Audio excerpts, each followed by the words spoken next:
Guys আসসালামু আলাইকুম। তো গাইস আজকে এসে পড়েছি আরও নতুন একটি ব্লগ ভিডিও নিয়ে। তো গাইস আজকে আমি আপনাদেরকে আমার যে পুরো গ্রামটা আছে সেটা আজকে আপনাদেরকে ঘুরিয়ে দেখাবো। তো গাইস তার জন্য আমি বেরিয়ে পড়ে একটি সাইকেল নিয়ে। এই যে দেখতে পাচ্ছেন সাইকেলে চড়ে আমি যেতে আছি গ্রামের রাস্তা দিয়ে।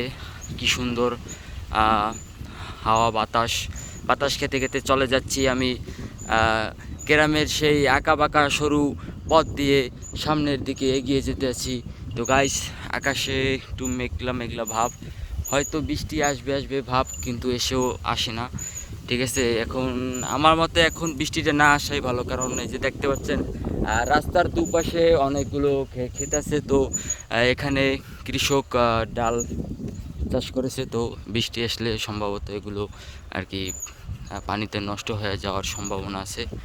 তো এই জন্য আর কি আমি চাই যাতে এখন আর না বৃষ্টি হয়, কিন্তু আমার চাওয়াতে তো চাওয়া হবে না। আল্লাহ যা করে হয়তো ভালোর জন্যই করে।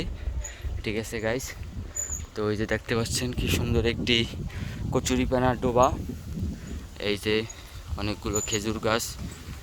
তো সাইকেল নিয়ে এসে বললাম আমি এই যে এখানে আরও কিছু ছোট ভাই বেরাদার আছে, এই যে তারা হয়তো তাল কাটতেছে, তো তাল খাবে এই জন্য। এই যে এখানে কিরে কিরে মধু মধু রসমালাই চলতেছে।